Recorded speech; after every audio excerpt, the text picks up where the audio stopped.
In this, Screwtape's 16th letter, he talks about church, about how the devils want us to think about church, about various kinds of churches that the devils want us to attend. But first, he talks about church shopping. You mentioned casually in your last letter that the patient has continued to attend one church, and one only, since he was converted, and that he is not wholly pleased with it. May I ask what you are about? Why have I no report on the causes of his fidelity to the parish church? Do you realize that unless it is due to indifference, it is a very bad thing? Surely you know that if a man can't be cured of church-going, the next best thing is to send him all over the neighborhood looking for the church that suits him, until he becomes a taster or a connoisseur of churches. So here we get the demonic perspective on church shopping. They love it. The thing is that these days church shopping comes very natural to us. We live in a consumeristic society. We get choice in everything. We have all these businesses falling over themselves competing for our dollar, doing everything they can to appeal to us. And they'd better cater to our needs or else I will take my business elsewhere. It shouldn't come as a surprise then that the customer is always right mentality would shape our attitudes toward the church that we would attend. I have often said that our relationship to our church should be a little more like a marriage commitment. Our commitment to our church should be stronger than the one we have with our hairdresser. Screwtape then explains why they want us church shopping. The reasons are obvious. In the first place, the parochial organization should always be attacked, because being a unity of place and not of likings, it brings people of different classes and psychology together in the kind of unity the enemy desires. You see, church brings people together simply because of where it is. It does not bring people together because of their personal interests or preferences. This is why the church has such diversity. It brings together people who wouldn't associate with each other otherwise. It's different than the country club, the bridge club, the kennel club, or the curling club. The devils want us to think of the church as a club, as a gathering of people who like the same stuff, because this is the mentality that has us looking for the church that has the right music, or the right programs, or the right preacher, the one that fits my needs. The search for a suitable church makes the man a critic where the enemy wants him to be a pupil. What he wants of the layman in church is an attitude which may indeed be critical in the sense of rejecting what is false or unhelpful, but which is wholly uncritical in the sense that it does not appraise. It does not waste time thinking about what it rejects, but lays itself open in uncommenting, humble receptivity to any nourishment that is going. You see how groveling, how unspiritual, how irredeemably vulgar he is? I love it that Screwtape calls God's approach unspiritual. He goes on to explain that there is one particular part of the church service where the uncritical posture is especially important. This attitude, especially during sermons, creates the condition most hostile to our whole policy, in which platitudes can become really audible to a human soul. There is hardly any sermon or any book which may not be dangerous to us if it is received in this temper. So pray bestir yourself and send this fool the round of neighboring churches as soon as possible. Your record up to date has not given us much satisfaction. Screwtape then discusses the relative advantages and disadvantages, from the devil's perspective, of two churches in the patient's neighborhood. The first has a vicar who has been so long engaged in watering down the faith, to make it easier for a supposedly incredulous and hard-headed congregation, that it is now he who shocks his parishioners with his unbelief, not vice versa. He has undermined many a soul's Christianity. His conduct of the services is also admirable.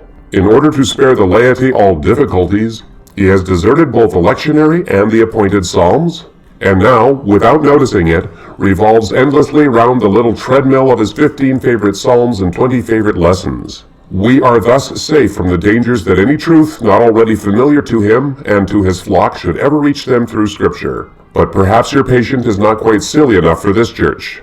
Or not yet. In his description of this particular pastor, Lewis is offering a type of church. We've got this kind of church around today, for sure. They present a watered-down Christianity that is offensive to no one, because it softens all the bits of the Bible that push too hard against our culture. They are churches that are full of grace, but a little thin on truth. Then Screwtape describes a second type of church that is also quite familiar. This one has truth, but it's pretty short on grace.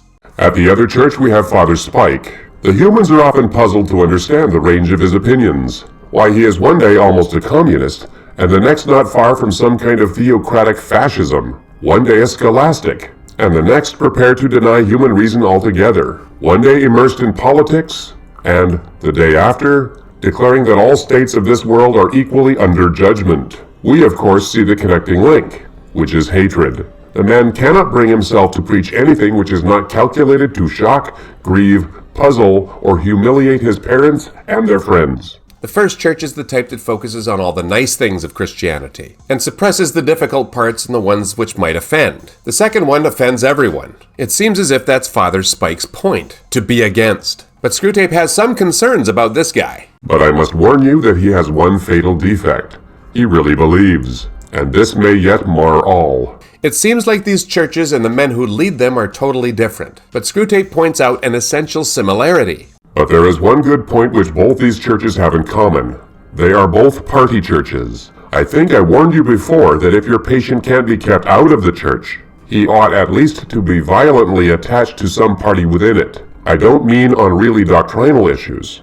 About those, the more lukewarm he is, the better. And it isn't the doctrines on which we chiefly depend to produce malice. Screwtape says that the real fun is working up hatred over the little things. The things that either don't matter, or the things about which we don't really know anything. Contemporary versus traditional worship music, or instrumentations, or stylings. Those who like the pastor's sermons versus those who don't, or the clothes that the pastor wears. We can form opinions about all kinds of things. Look at the parties that built up over masks and mandates, and the devils are still behind our feelings about those issues.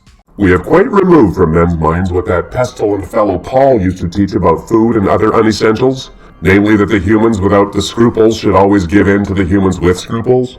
You would think they couldn't have failed to see the application. Screwtape ends this letter by explaining the application that we seem to miss. He uses the issue of genuflection, which must have created some division between the high and low Anglicans. High Anglicans would have been on the side of genuflection. That is, the bending of a knee and making the sign of a cross as one takes their position in the pew. The low Anglicans wouldn't be so keen on genuflection. You would expect to find the low churchman genuflecting and crossing himself, lest the weak conscience of his high brother should be moved to irreverence, and the high one refraining from these exercises, lest he should betray his low brother into idolatry. And so it would have been but for our ceaseless labor. Without that, the variety of usage within the Church of England might have become a positive hotbed of charity and humility. Paul said that we should give in to those with scruples. So as Screwtape explains, in an obedient church, those who value genuflection won't do it, and those who don't value it do it. Think of what church would be like if we were all obedient to Paul's instructions in 1 Corinthians 8. Thank you, and we'll see you in letter 17.